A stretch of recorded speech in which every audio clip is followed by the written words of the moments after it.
Here are the greatest head kick knockouts in MMA history. I'm Mick and you're watching Pound for Pound. Let's go.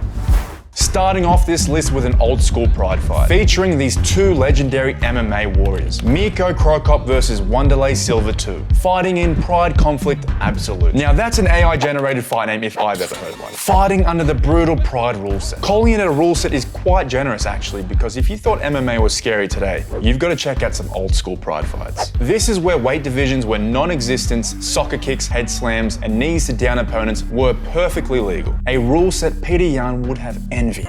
That's illegal. But Cro Cop didn't need to take advantage of any of that bullshit, clobbering Wanderlei for most of the fight and then eventually ending the poor bugger with this devastating head kick. Cro Cop!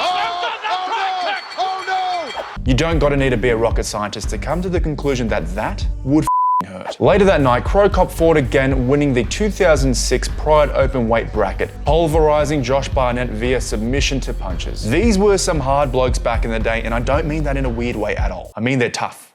They're tough guys. Tonight, would you agree that this is the most dominant we have ever seen Mirko Cro Cop in Pride Fighting Championships?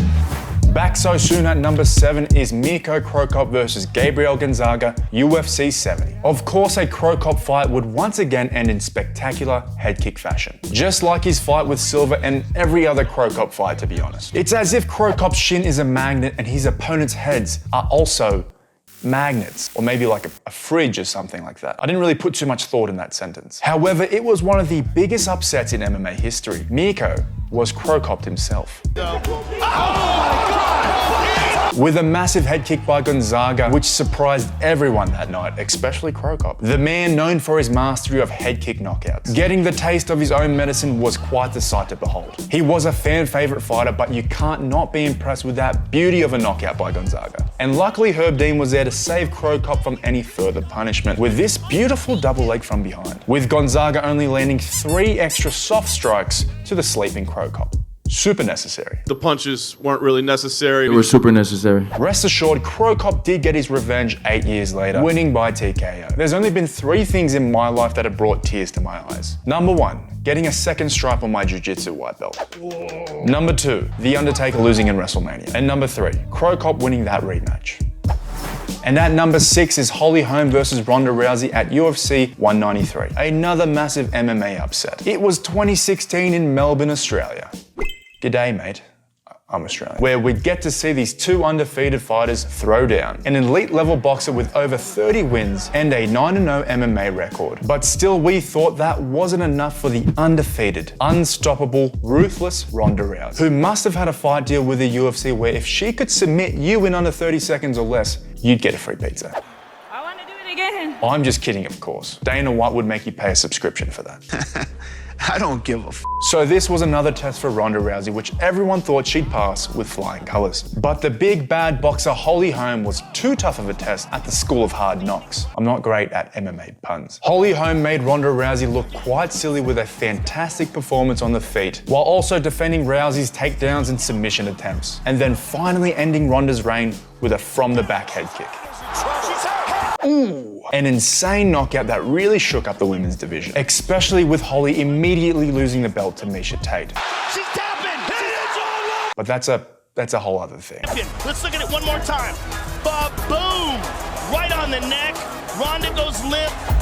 At number 5, Uriah Hall versus Cella in The Ultimate Fighter. If you were following The Ultimate Fighter back in 2013, you would have noticed that Uriah Hall was the scariest contender out of the bunch, due to him pretty much killing his opponents. And then you would have bet the $1,000 your dad loaned you for car repayments on Uriah to win the entire thing. But you're a dum-dum because Kelvin Gastelum beat him to a split decision victory in the final fight. And now your dad doesn't talk to you and you've got to walk to work for the next couple of months. You f***ing idiot. You're so stupid. That aside, Uriah had one of the most epic head kick knockouts you'll ever witness. A spinning hook kick to the poor fella Cella. And this moment had every other contender petrified. This was both an epic KO and a scary moment, as everyone thought Cella wasn't going to be the same after that. But luckily, he's good, I think. He ended up fighting a couple more times after that, so.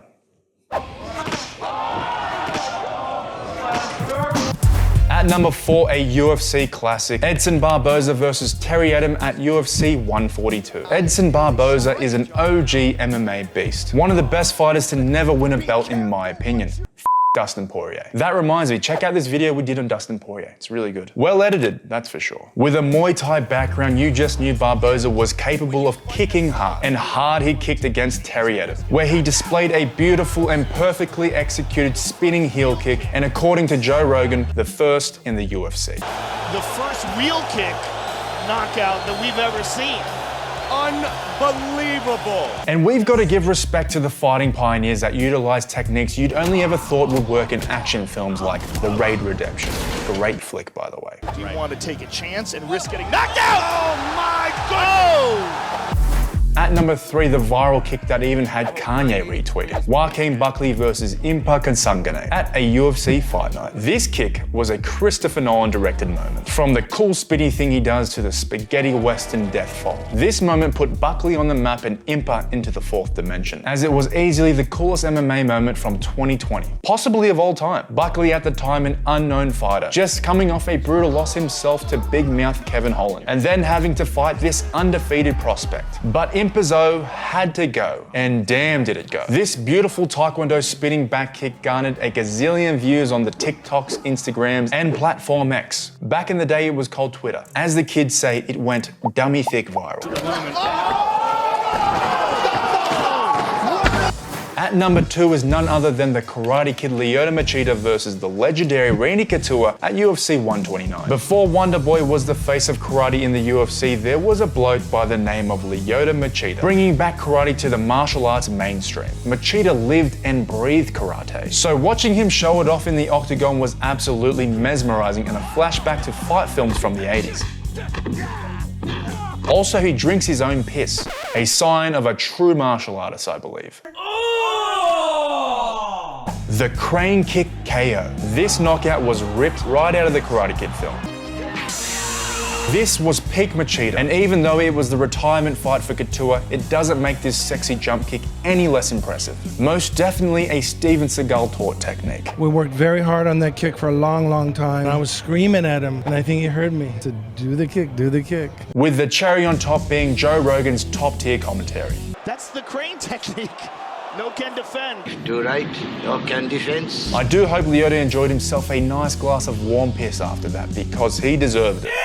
Dude! What the fuck? He faked with the left and jumped in with the front kick to the face. Let's see it again. Oh, man.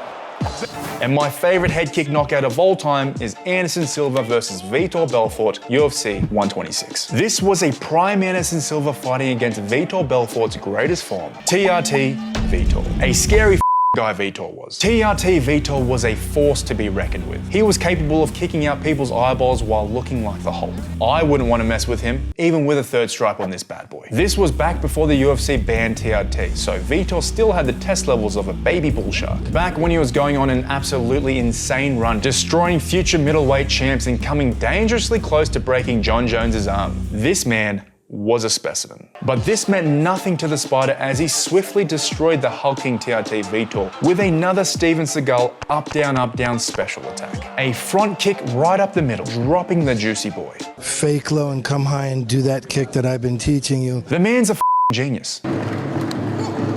I bet he's got a couple of stripes on his white belt, I tell you that much. And I've got to give the number 1 spot to Silva because he's the front kick pioneer, the first of its kind in the UFC, paving the way for these bad boys. Right now. Beautiful front kick to the